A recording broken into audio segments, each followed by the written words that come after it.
I'm a Tar Heel born, I'm a Tar Heel bred, and when I die, I'm a Tar Heel bred. So run. Hello guys, thanks for coming back, and if this is your first time, welcome.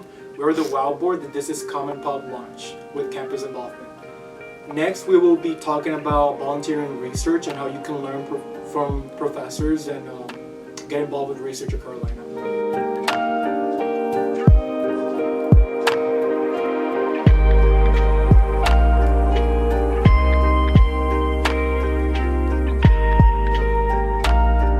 Hello guys and welcome back. Today we'll be talking about volunteering and research. So guys, let's talk about the importance of volunteering here at Carolina, being a research school. What are you guys' experiences in volunteering or maybe research, if you guys have started any? So for volunteering, I'm part of this organization called NC PIRG, and we stand for North Carolina Public Interest Research Group.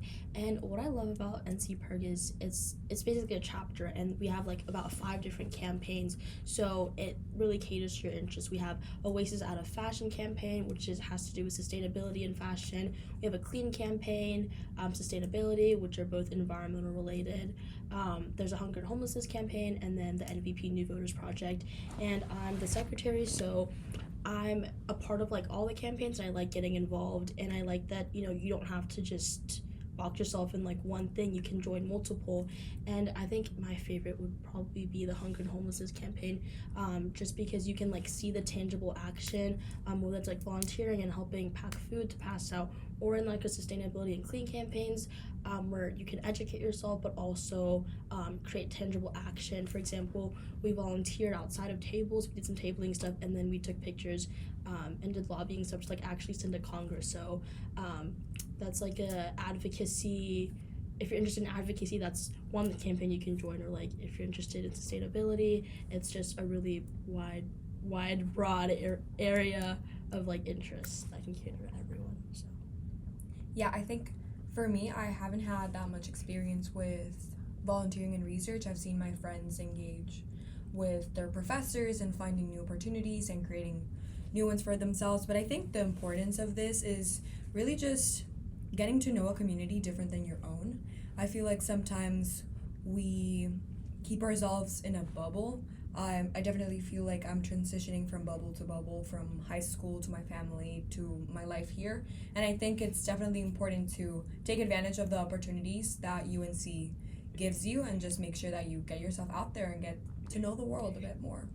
Yeah, I totally agree. And I mean, the importance of research is so much. You can help so many people by what you find in your research.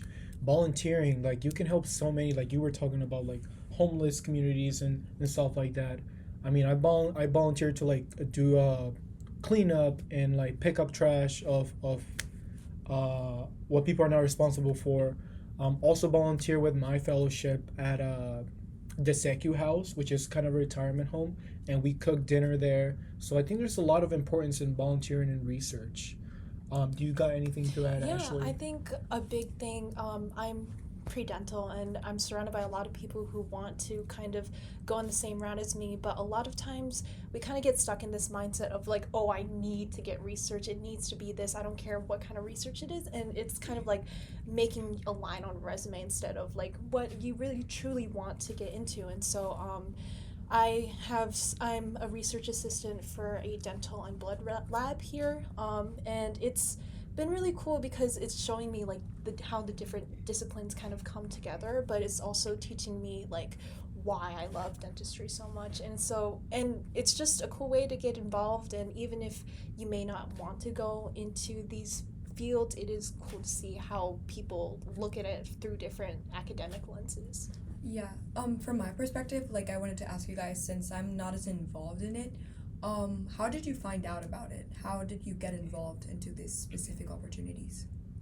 So for me, volunteering is always something I've been very passionate about, and I know that's not very common because everyone's like, for example, like internships, people are like, oh, if it's not a paid internship, like I don't want to do it, or like if you are volunteering, it's like, oh, like just for the hours. But I think there's something so beautiful in like taking the time out of your day like for free, but then like seeing I've said this word a lot, but like tangible results that like you can see and literally helping your community, especially at Carolina, at a place where everyone's just only looking for something if you're getting paid for it, or like just to write it out on your resume. So yeah. Yeah, that's my yeah. take on it. Totally agree. Yeah.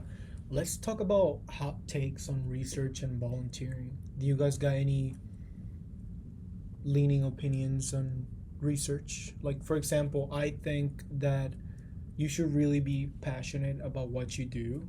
So for me, right now I'm conducting a research in corruption in Latin America, and I'm working alongside a professor right now. But finding out of how my research has developed, I want to like kind of pivot, which is not something bad. I think if you don't like, if I'm not passionate about something I'm doing, then I want to pivot, and I think that's something important to do. That's my hot take. You really have to be passionate about what you're doing to really care and really put that time in. Yeah, my hot take is that research is not for everybody. I feel like sometimes, as Ashley was saying, you push yourself into a mold of what looks good in your resume instead of actually finding what you're passionate about, what you were just saying. And I think if it doesn't fulfill you, or if you feel like you're not really like contributing to like a community, I guess then that's definitely a red flag, and that maybe that's not for you. Maybe you can do volunteering, or I don't know, get more involved in other clubs and other opportunities. Yeah, I agree. My trial take is, or it's kind of like a mix of y'all's opinions. I think it's kind of obvious if you're just, doing research or doing something just for a resume builder and not something you're actually passionate about. But It's like putting that heel print at UNC. They all talk about what change do you want to make to your Carolina community, or what community around the world. So leaving that heel print here at Carolina. exactly. Thank you, Felix. And also, another thing is that you don't have to get involved like right away. I know there's so much pressure on getting the best internship, like getting a research position, but it's very impressive that you guys are in your first year and have done that. But like, you don't have to feel pressure to get involved. Transition first, and then if you find something, that's great. But at the same time, it's also great to be proactive, like at your first year here. I think my take is that it's okay to not know everything when you're actually doing the research and volunteering. Like, I remember I was like, okay, so I'm here and everyone else is here, and I feel like a child. Like, I just don't understand anything. And it's okay to make mistakes, because that's how you learn from it. And it's just a great way to kind of figure out the best ways to learn. So, like, we do experiments and be like, okay, I didn't know what that did. Like, I don't know what I'm doing. And so I'd, like, look at what these postdocs were researching, and then I'd, like, create presentations and kind of explain it to them just to see if I could get on the same page as them. And while that helps me learn, just know that even if there's fallbacks, you can always get back up. Like, another example, I boiled rat's blood on accident, so now I know not to do that again. So it's just making sure that if you make a mistake, it's not the end of the world. Just if you are inquisitive and ask what could have gone better, then that's how you can grow. And Yeah, totally agree. And let me get this straight. You said you boil rat blood? Yeah, it was, yeah. Now I know why there's like a low and high, because, you don't want to You weren't supposed to boil it. I was not supposed to boil it. Well, that's like, okay, that's like really impressive. First time I like actually boiled someone's blood, so, Yeah, so that's First a really... time for everything. Yeah, first time for everything, yeah. Yeah, so that's a really good personal story, which kind of leads us into the Carolina way. Mm-hmm. All right, so let's talk about our Carolina way. So our personal stories that has made up our experience here at Carolina. So let's all share one or maybe a couple personal stories we have here at Carolina with volunteering or research. Any of you guys have one main one you want to explore? I think I remember very clearly last semester, around the end of September, the beginning of October, where things were starting to pick up their pace. I remember seeing so many people around me, especially pre-med students, just hustling, trying to find a research position, some lab that they could work with, or just a professor, somebody that they could talk with. And I remember not being worried myself about it, but seeing other people worried made me even like stressed. And I think my experience with that is that you need to really put yourself out there. One of my friends really just emailed a bunch of labs, always making sure to be respectful and be polite, and making sure that you're trying to get your points across, but also meeting the lab's goals. I think that's one of the main things, and she's currently at a lab right now and enjoying her time there. So I think it's definitely to be patient, but also put in your work as well. I do want to add on the cold emails. I remember that I used to send like, I think it was like 60 at one point, and I got like maybe 5 responses. And so it's okay if you face closed doors, because there's going to be an open one maybe right next to you, and you'll never, you know. And so it's just a great way to kind of just face these challenges and things like that. And I don't know where I was going with this. I'm so sorry. Yeah. Yeah, but I think definitely it's about asking around, like asking maybe some of your older friends or a professor. I feel like sometimes we're so scared to talk with our professors. Like people has been in your shoes before. Now they're seniors, so they know like that step for research.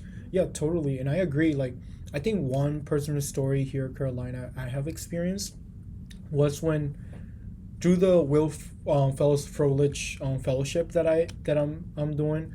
I got funded for research, so I was like, okay, what kind of research can I do? So I started looking into things I'm passionate about, and I like politics, so I went and I was like, okay, how about I study corruption in a different region of the world? So I went to Latin America, and I was like, how can I measure Latin America corruption? So I was like, I had no idea. So I took a political science course for comparative politics with one of the professors here at Carolina. And after I finished the course, like towards the end of the last couple of weeks, I went to her office hours and we talked because she specialized in that area. And she gave me advice. I mean, the first one, I kind of did not like it, but I totally agree with. She said that it was too dangerous, and obviously it is.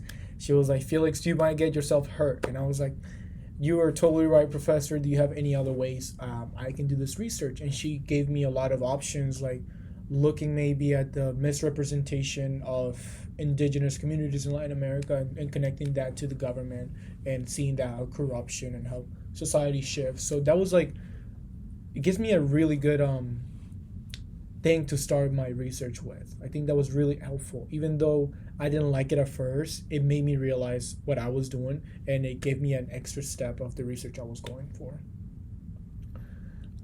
That's great to hear how you guys have been so proactive in your research, and I think that's a really important step is executing that passion that you have and being proactive with it, reaching out and knowing where to start.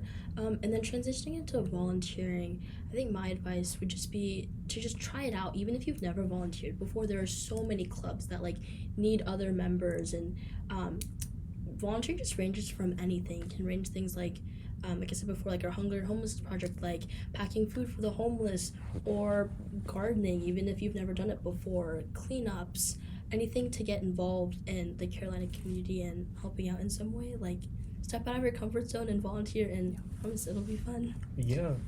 I was wondering, what was the most valuable experience you've gained in either research or volunteering? I think once you get into that field, you not only learn so much about a new topic, but you learn so much about yourself and how you explore that intellectual curiosity that you have. I think either with research or volunteering, I feel like it's a great way to understand how you can give back potentially when you're in a professional level. It's like when sometimes you write a research paper for one of your classes, and like some of them are really boring, but some of them you like really like, got me thinking about it. So I was like, can I explore this a little bit further? So I think things like that. I know you were talking about volunteering, and I think impactful of what you were saying, Ashley. I think it would be like for me was when I donated blood, which is something small, but like I feel like it impacts a lot of people that need that resource. And I try to donate every 8 weeks, and I think that's like really impactful for myself and other people. So yeah. Now that we talk about that, do you guys got anything else to add to like kind of the volunteering area of the Carolina stories? I think my favorite one was working with CPALs, like actually getting to be in the hospital and work with kids and just getting to know them. And like it was just like I was playing a Roblox game with one of the patients, and she was just the best, and just it felt like having a little sister, you know. And so it was just one of those little moments where I felt I found new family here, you know. So, Right, and that's the thing with volunteering is that you also get human interaction from that. I also volunteer outside of campus. It's just called Look, it's I work with youth who have autism, and it's the thing about volunteering is that like it's so broad. Like for example, I have like a interesting passion for like making drinks, like being a barista. So I volunteer outside of campus. I've been doing that since high school. It's a cafe called Friends Cafe at my church where I help youth with autism, like be baristas and like be cashiers and help them out. And through that, I've made like such good friends with them and like amazing connections and like it's so refreshing to like actually get to see not just like an impact on others like in the community, but helping them make an impact on the community as well, while also forming deep connections and bonds and like lifelong friendships with them. And so that's really meaningful, and that's what I'm trying to bring that here and try to start something similar and work with kids. Yeah, for sure. And after we move from like volunteering and research, what kind of challenges do you guys face? So the Heals in Action section of this podcast. What kind of challenges you guys? I know you guys talk about cold emailing, labs. I'm not a STEM major, but I know you guys talk about cold emailing and all that. Would you say that's a big challenge for I you think guys? a big challenge was just not facing any responses from cold emails, but it was really nice to just talk to professors, even if I didn't take a class with them. Maybe if I just looked at their website, I was like, oh, that looks cool, and just having a coffee with them, even if it didn't mean I was going to work in the research with them. It's just cool to see how different people kind of go about research, because it's such a broad yet specific topic, and so it's cool to see how they exactly like pinpoint how the direction of research is going to go. So yeah. For sure. And I think I see like a lot of people struggling with get internships and like jobs on campus. So I think that's a big challenge, because at the beginning of the year, everyone's rushing to get them. Like I know a lot of my friends were talking, oh, I need this internship. I already emailed like 90 of them. Nobody responded to me yet. And I feel like that's something challenging. Even if I was doing that would be challenging for me. Yeah. And some advice I would have is don't compare yourself to people. I know people go down this like LinkedIn rabbit hole, like, oh, how do they have 5 internships? Like I can't even get one. Like everything will come at its time. There's something out there for everyone. So what they say, comparison is the thief of joy. The thief of joy, yeah. Yeah, I definitely think like one of the biggest challenges is finding these opportunities. I feel like sometimes they're very hidden and it takes a lot of your effort to find them. So I would say like my advice would be don't give up. You'll get a lot of no's. You'll get rejected for possibly one of your friends, and it's going to hurt, but I think at the end of the day you're going to end up where you need to be. Yeah, for sure. And it's okay, right? Mm-hmm. Of course. And I think one of the big challenge will be to like find the resources of Carolina that we offer. So yeah, thank you guys for watching the volunteering and research part of this segment. Hello guys, we hope you enjoyed this episode of Campus Involvement. Be sure to follow our social media found in the description below, and also check our site at go.unc.edu/pods for more Common Pods launch content. Until next time, Tar Heels.